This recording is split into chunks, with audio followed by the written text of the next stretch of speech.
Ma Costume Man, noto anche come Mr. Mascotte, è una creatura creata da Trevor Henderson.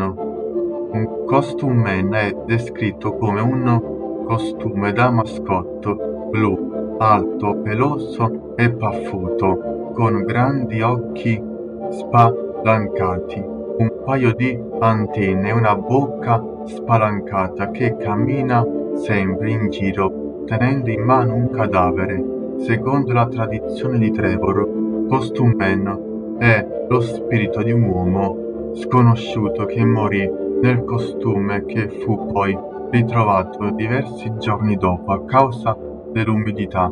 All'interno del costume il corpo fu alternato in modo tale che l'autopsia non fu in grado di determinare l'identità del cadavere. A parte questo, non ci sono molte informazioni su questa creatura.